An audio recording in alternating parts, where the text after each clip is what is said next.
aja. Iya, yang jadi masalah kadang dok, minta maaf, yang jadi masalah di saat kita memberi edukasi keberanian sama masyarakat ini justru dapat anggapan meremehkan COVID begitu dok. Gimana itu dok? Benar itu. Kita nih mau berani nih, nggak usah takut sama COVID, santai aja, yang penting imun ada. Itu di luar, kita dianggap apa? Ngeremehin penyakit lu, kan begitu dok. Gimana itu dok? Yes. Enggak jadi gini kok. Siapa nih, Bang? Nggak apa-apa digantian. Saya setuju sama pendapat Dokter Timbul. Tahu saya nih virus penyakit sembuh sendiri kalau daya tahan tubuh kita bagus. Ya, saya ini dokter forensik. Kalau dengar forensik, pasti orang berkonotasi berpikiran ini bedah jenazah. Salah ya. Saya di situ forensik klinik. Pasien saya itu orang hidup. Ya, saya ngerawat yang COVID hidup sampai di kamar jenazah udah mati COVID juga, aman-aman aja, nggak ada masalah ya. Jadi benar, yang penting tuh bagaimana daya tahan tubuh kita itu baik. Saya ada ngerawat banyak yang udah kenal saya selalu hubungin saya, dok saya ada ini nih, dapat paket ini, oke. Paket itu terima aja, jangan di ini karena itu hak dokternya. Nah setelah paket dia terima, terus saya bilang ini jangan dimakan ya, lakukan gini sembuh semua. Gitu pengalaman saya ngerawat ini. Jadi terlalu ditakut-takutin gitu. Bener sih, Abe bilang kalau bukan kita menggampangkan, bukan. Kita melakukan yang benar, ya.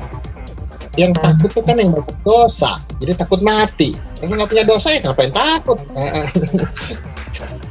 Jadi gini, saya yakini virus corona itu ada. Dari dulu sudah ada dia, bukan baru saja. Sudah ada dia, terutama di binatang juga udah ada dia.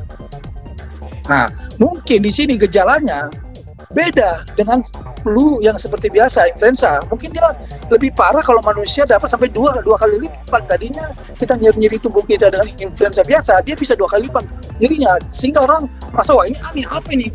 Kaget apa gimana gini. Nah, itu sering terjadi. Dan terus terang, sepertinya saya juga sekitar 2 tahun lalu pernah saya dapat.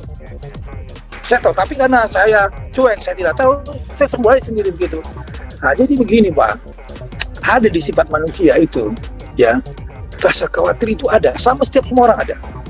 Nggak usah jauh-jauh. Kadang-kadang psikologis itu sangat menentukan. Ada seorang tidak penyakit jantung, tapi karena EKG-nya mungkin salah, mungkin di dokter untuk penyakit jantung, lama lagi jadi penyakit jantung Pak.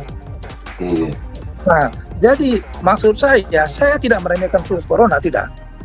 Namanya virus, kita jangan coba-coba remeh. Apalagi pada saat kita menghadapi dengan kondisi yang kurang tidur, vitamin, kurang fit, macam-macam. Wah, repot Pak.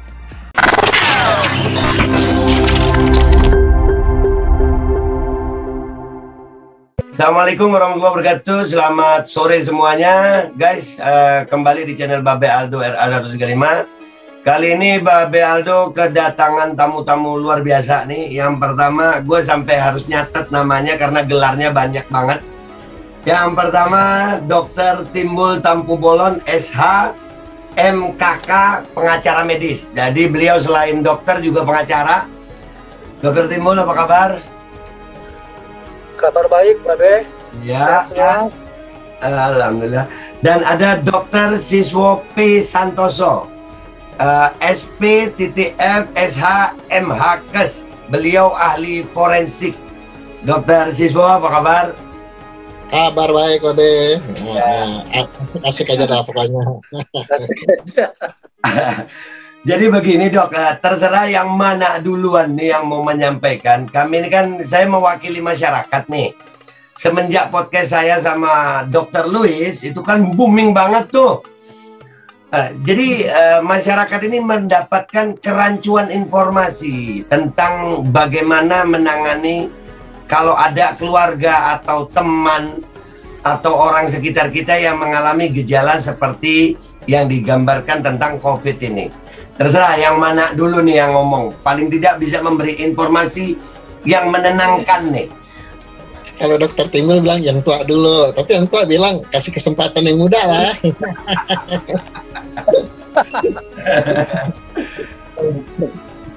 Iya. Terima kasih. Boleh. Terima kasih Bapak Aldo. Ini kadang-kadang pas lagi begini dari rumah sakit suka mengganggu juga, telepon terus. Lalu saya lagi memang juga nangani kasus. Mikrofonnya kena mute dok. Mikrofonnya, Oke. Halo, ini baru datang telepon lagi dari rumah sakit. Ada. Iya nih. Dijawab otomatis aja. Jadi terima kasih atas waktunya. Memang saya pribadi ya mungkin sangat menarik sekali mengenai COVID-19 ini. Karena begitu dia muncul, dia mengalahkan semua berita-berita di dunia. Ya, jadi ya malah hampir disamakan dengan flu-flu yang seperti di Spanyol dan yang lain-lain. Kita sudah menangani kasus ini udah hampir 2 tahun. Saya mengikuti kasus ini. Memang ya masih banyak misteri ya masalah kasus ini ya. Tapi satu hal yang saya tahu mengenai virus itu adalah kita harus buat antibodi kita lebih baik. Hanya itu yang lawan virus. Tahu saya hanya begitu. Seperti yang biasa kita hadapin kayak influenza, ya terutama itu paling sering ya. Kalau kita bagus tubuh kita bisa tidak kena flu. Nah, disinilah saya selama pengalaman saya untuk menangani pasien yang isoman, yang pasien-pasien dari keluarga saya selalu berdiri tolak bagaimana mereka itu bisa meningkatkan antibodinya saja. Jadi artinya itu tidur yang cukup, makan vitamin, makan yang enak. Flu itu, maksudnya COVID itu sudah ada di sekitar kita. Gak usah kita takut. Dia hanya mengingatkan sama kita, kamu itu harus kuat. Yang selama ini tidak pernah olahraga, harus olahraga, minum vitamin. Jadi kalau boleh mengedukasi ini yang paling penting sebenarnya Babe. Daripada kita menangani virus ini, kita belum apa-apa udah gentar duluan gitu. Nah, inilah yang sering terjadi. Bukan di masyarakat saja, di keluarga-keluarga saya juga begitu, sama.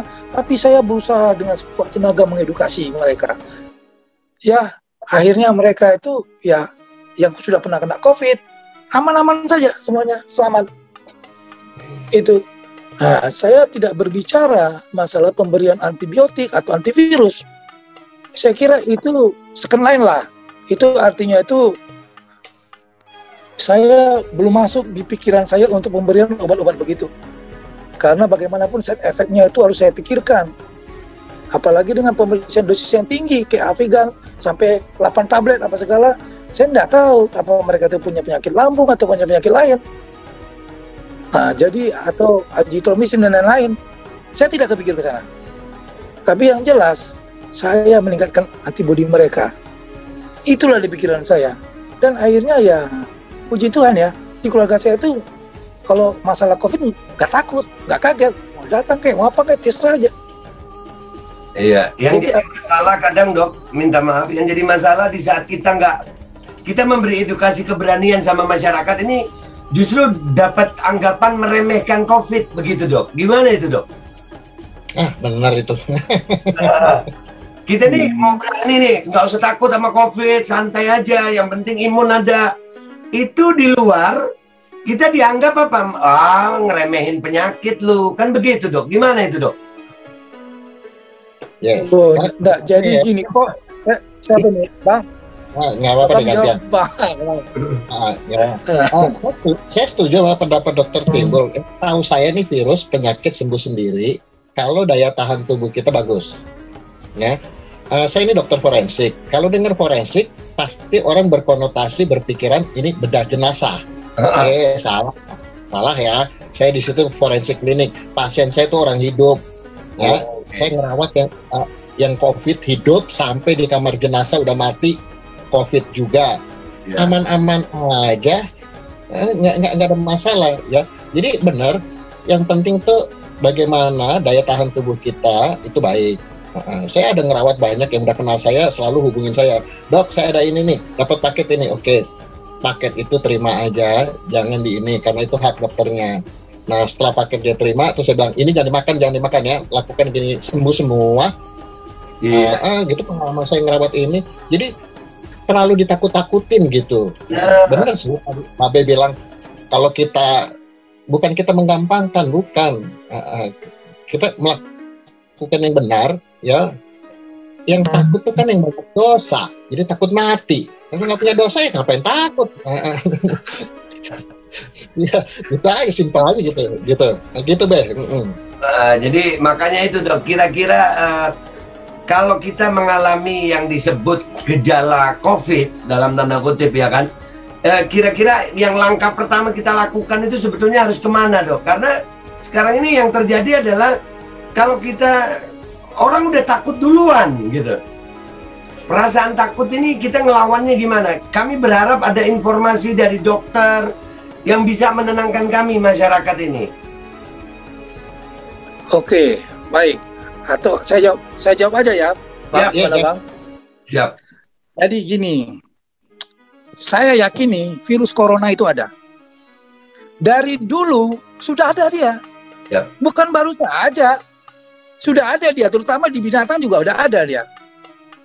Nah, mungkin di sini gejalanya beda dengan flu yang seperti biasa, influenza. Mungkin dia lebih parah kalau manusia dapat sampai dua kali lipat. Tadinya kita nyeri tubuh kita dengan influenza biasa, dia bisa 2 kali lipat nyerinya. Sehingga orang merasa, wah ini aneh, apa ini? Kayak kaget apa gimana gini.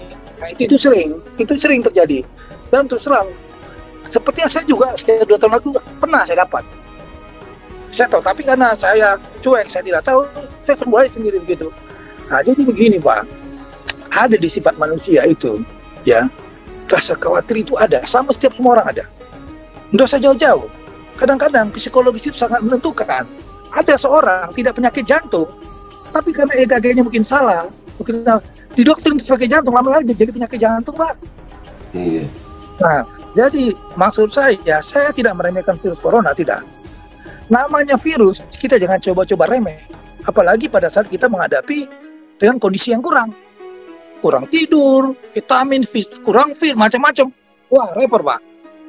Nah, jadi menghadapi virus ini, edukasinya itu sebenarnya kita katakan bahwa virus itu pasti ada di mana kita pasti ada, tapi kita hadapi dia dengan tegar, kokoh.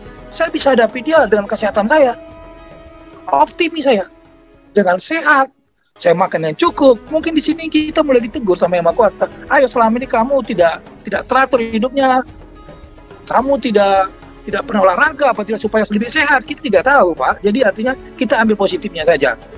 Jadi percayalah bahwa infeksi akibat virus corona atau virus corona menyerang manusia, apapun itu, 90% sembuh, Pak. 90% sembuh. 99.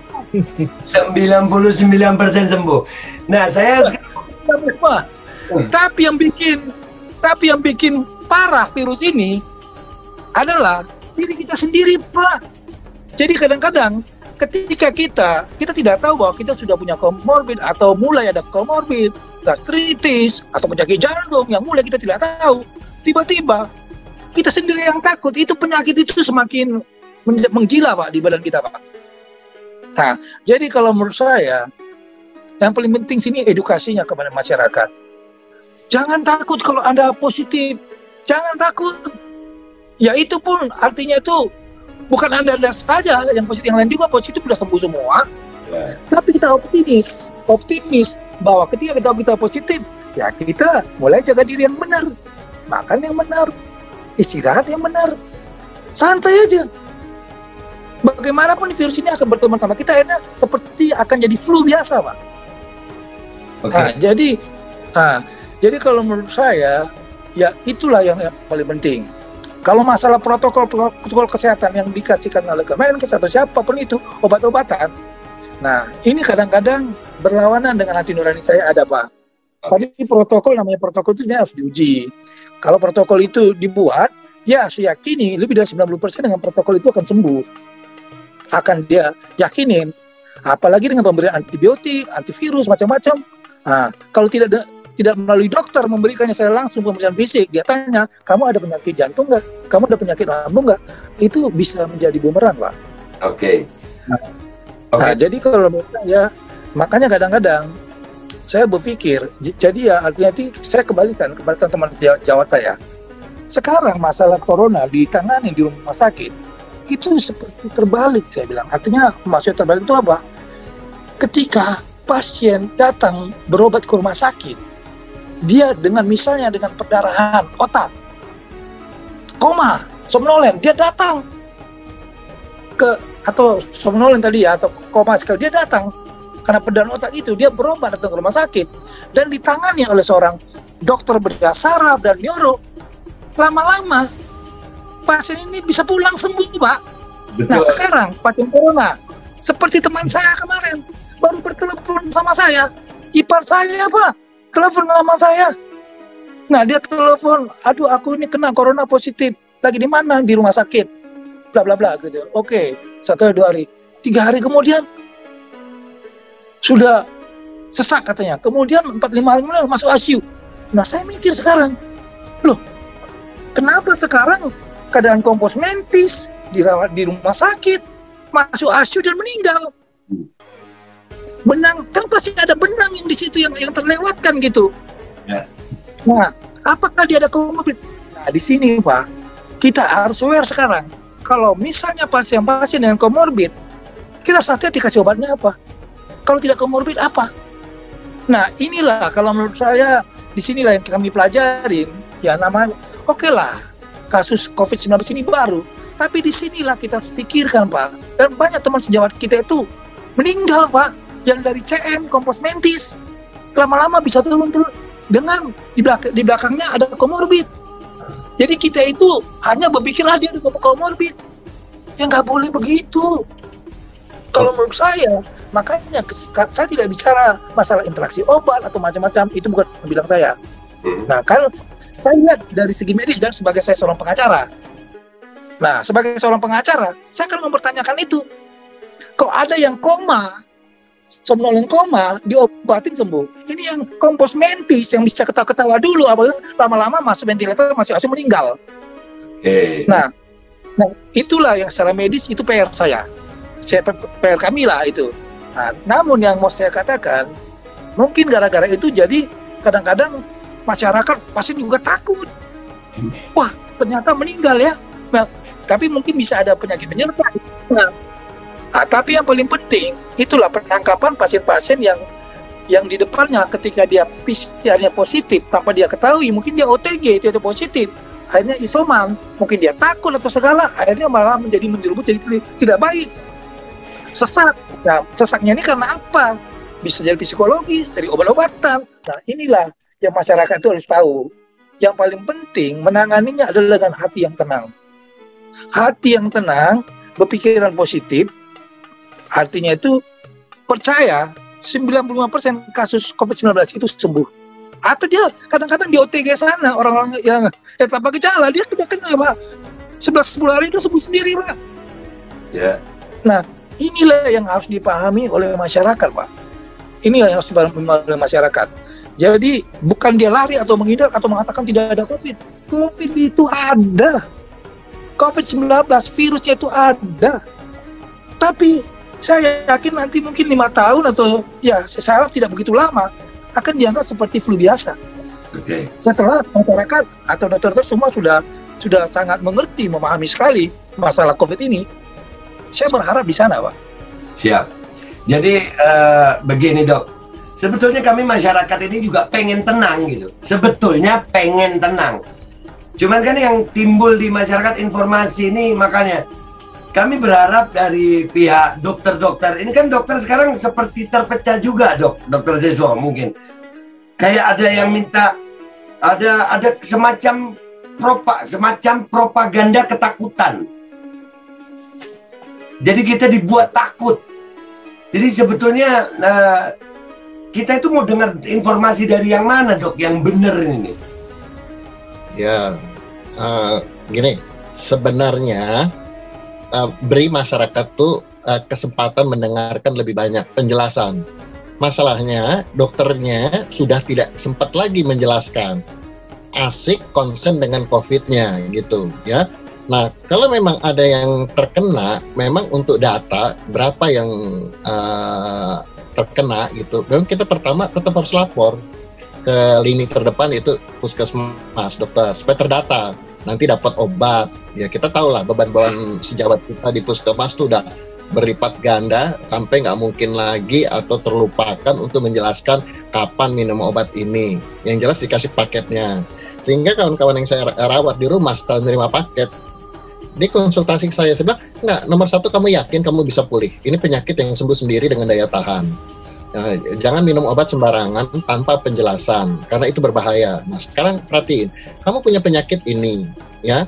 Jadi artinya kamu sakit jantung tapi terpapar COVID. Bukan COVID terpapar terus jadi sakit jantung. Bukan, jangan dibalik. Jadi tetap konsen sama penyakit jantungmu. Nah, COVID-nya atasi dengan daya tahan. Jadi obat-obat rutin buat jantungnya itu tetap diminum seperti biasa. Nah, COVID ini dengan nutrisi yang tinggi, cukup istirahat dan sebagainya. Jadi tidak seluruh obat itu harus diminum begitu. Nah, kan itu harus dijelaskan bahwa COVID ini tidak perlu ditakutkan gitu. Kalau memang kita mau melakukan dengan benar dan baik gitu ya. Karena kalau untuk membuktikan, karena saya dokter forensik, kalau memang membuktikan itu karena COVID atau penyakit komorbidnya, adain dong otopsi klinis gitu. Jangan nanti kayak tadi dokter Timbul bilang, masuk sadar penuh ya, kompos medis, atau berapa hari kemudian kita hanya dengar namanya sudah di dalam peti. Gitu. Itu kan tapi yang dikambing hitam kan ya virus itu. Nah, harusnya enggak dong. Ya, kalau memang kan yang meninggal nih banyak. Masa sih nggak ada yang dengan sukarela untuk membuktikan, lakukan otopsi klinis, benar nggak gitu? Nah, seperti kan gambar. Iya, seperti kan gini.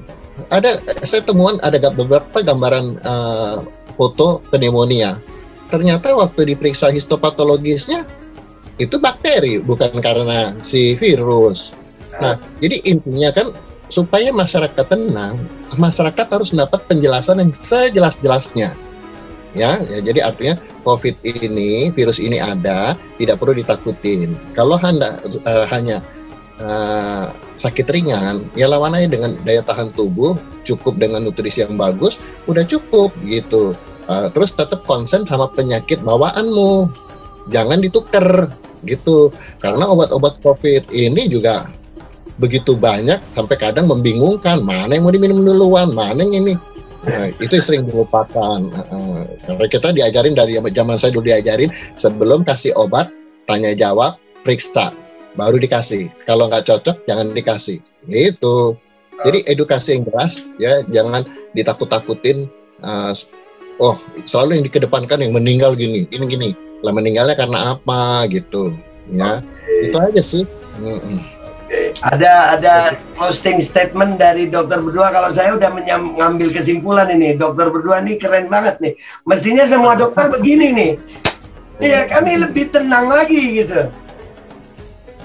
Oke lah, kalau ini ya untuk statement saya gini, jika Anda merasa terpapar, ya cari beberapa sejawat dokter yang masih bisa diajak berbicara.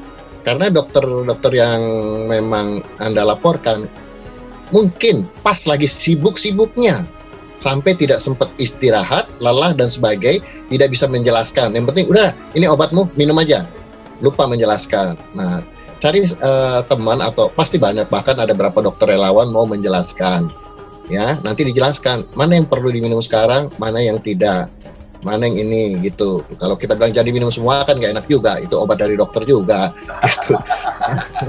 Iya, kayaknya kita lebih pintar. Enggak, kita hanya karena kita yang nggak berhadapan langsung, tentu pikiran kita lebih jernih dong. Iya. Nah, tidak terbebani. Jadi kita membantu menjelaskan yang sebenarnya tanpa harus menakuti, ya, bahwa fase ini bisa dilewati dengan baik. Jadi prinsipnya nomor satu gini, mental, ya, bahwa ini bisa sembuh. Jadi jangan langsung, waduh mati saya, waduh mati, ya jelas pasti mati lah gitu kalau ini, gitu. Ya itu aja sih. Jadi hanya perlu penjelasan lah. Oke gitu, Babe. Siap, Dokter Timbul. Dokter Timbul ada closing statement? Ya. Jadi saya hampir sama dengan Bang Cico ya. Saya berpikir COVID itu ada. Tapi kalau dikatakan COVID itu langsung menyebabkan kematian, saya katakan tidak. Tapi dia menurunkan semua daya tahan tubuh kita, artinya dia menyerang semua, itu menyebabkan kerusakan organ lain di karena infeksi sekunder macam-macam itu bisa. Nah, tapi yang paling penting kita harus siap. Siapnya itu artinya dalam hal mental kita. Karena bagaimanapun COVID-19 ini tidak mungkin sirna lagi di dunia ini, Pak. Tidak mungkin. Tapi yang saya yakin dia juga sebenarnya tidak bisa membunuh manusia dengan begitu saja. Nah, mungkin sama-sama kayak flu-flu yang sebelumnya ini, gitu. Jadi lama-lama saya yakin nanti dokter-dokter kita yang orang medis makin mengerti tentang virus ini. Kedepannya semoga virus ini dianggap seperti biasa aja. Jadi seperti biasa, ya mungkin gejala klinisnya agak lebih tinggi daripada influenza biasa gitu. Tapi penanganannya juga sudah mulai mengerti. Jadi tidak artinya itu harus pakai protokol. Kalau serangan PCR ini protokolnya begini. Namanya sesak ini kan bisa macam-macam. Kecuali kalau sudah terbukti dengan foto torak, itu kelihatan misalnya pneumonia bilateral macam-macam sesak. Mungkin nanti bisa dipikirkan ke sana. Tapi kalau sesaknya karena obat, kadang-kadang karena makan obat, misalnya entah antivirus atau obat, ya saya nggak mau bilang nama mereknya ya, antibiotik, dia punya lambung yang tinggi. Dia meninggal ke atas sehingga dia sesak. Waduh, gua sesak ini, semakin stres. Nah, ini yang berat jadi penyakitnya semakin berat. Karena sering pasien saya terus terang, ini saya terbuka aja, saya bebas, jadi artinya itu kita positif tinggiin aja. Beberapa pasien saya yang dirawat isoman, dia bilang, "Dok, saya sesak gini, udah begini, saya mau dirawat aja gini. Kamu makan obat apa? Antivirus gini, stop. Kamu makan obat apa? Stop." Besoknya aman, dia sembuh, Pak. Ya. Jadi kalau gimana, Dok? Jadi menurut saya ini kita memang belajar ya arti mengenai karakter dari virus ini ke depan. Artinya itu ya mungkin di sini yang penting edukasi ke masyarakat bahwasanya virus itu ada dan dia menyebar. Dia artinya itu dia bisa menularkan. Pak. Sehingga rela nggak kita misalnya kena virus COVID-19, mau nggak kita menularkan ke anak kita atau ke tetangga kita? Mau nggak kita? Atau kita nggak usah ngomong COVID-19 lah. Aku ini flu berat nih aku nih sekarang. Nah, aku flu berat nih sekarang. Atau ada teman-teman gue, mau nggak gue ambil dia kena flu, gue dekatin aja deh. PCR itu positif loh. Itulah Pak. Jadi artinya itu ya kita prokes, tetap kita jaga itu Pak. Sampai nanti dokter semua itu udah mengerti sehingga virus ini cukup makan enervon C aja, makanya udah cuekin aja sampai begitu nanti Pak. Kita harapkan begitu Pak. Nah, kecuali kalau yang komorbid, ya mungkin di situ harus diperhatikan obatnya jangan sampai lepas, obat jantungnya atau obat asmanya, obat apapun itu jangan sampai lepas. Nah kalau ada sakit mahnya juga dikasih obat juga untuk melapisi lambungnya, gitu, dan dikasih ketenangan, jadi dia tenang gitu. Karena yang banyak yang meninggal itu kebanyakan itu saya yakin karena panik. Karena stres. Karena itu ya mungkin disinilah pelajaran buat kami nih orang-orang medis, Pak Bet. Gitu. Jadi ya semoga masyarakat mau mengikuti protokol yang dituin pemerintah, karena itu kan perintah agama juga. Dan masih sih mau sih kita, teman-teman kita, sahabat kita, atau kita ikutan sakit seperti kita gitu maksudnya, Pak B gitu. Ya, itu mungkin dari saya. Oke, ini saya pribadi mengucapkan terima kasih buat Dokter Timbul sama Dokter Ziswo. Dan ini kalau saya kesimpulannya adalah COVID itu ada tapi B aja gitu, nggak usah terlalu bingung kalian. Vitamin yang tadi saya garis bawahi adalah dari Dokter Timbul, jangan sampai terlalu panik gitu. Orang kalau udah panik semuanya dianu malah jadinya nggak bener gitu. Dan yang saya garis bawahi dari Dokter Ziswo adalah kalau kalian punya sakit jantung terus terpapar COVID, jantungnya yang diobatin. COVID ntar sembuh sendiri kok. Ya, yang penting nutrisi, imunitas, Begitu dok ya. Kalau saya salah, Ya, ya. Dan mudah-mudahan semua dokter bisa mengedukasi masyarakat gitu. Karena jangan hanya pemberian obat tapi tanpa diajak ngobrol. Karena masyarakat udah takut duluan. Ya kalau dari tadi tanya dokter Siswa luar biasa. Mudah-mudahan semua dokter bisa begitu. Mudah-mudahan tidak menakut-nakuti dan mudah-mudahan pandemi ini segera lewat. Artinya kita udah biasa aja sama COVID deh. Ya yang penting Ya, itu. nutrisinya jalan. Pola hidup sehat, ya mudah-mudahan kita semuanya selesai. Ya. Begitu ya dok. Nanti kalau ada pertanyaan untuk Benar Babe, benar sekali. boleh ya dok ya. Kalau mudah-mudahan dokter Timbul umur panjang, sehat walafiat, beliau masih bisa mengedukasi. Ya. Hindari media-media yang bikin Putus ini Babe. Hindari media-media yang bikin takut. Oke guys, Putus Babe. Makasih dokter. Assalamualaikum warahmatullahi wabarakatuh. Selamat sore dokter. Ya. Salam. Selamat sore Babe. Bye Babe.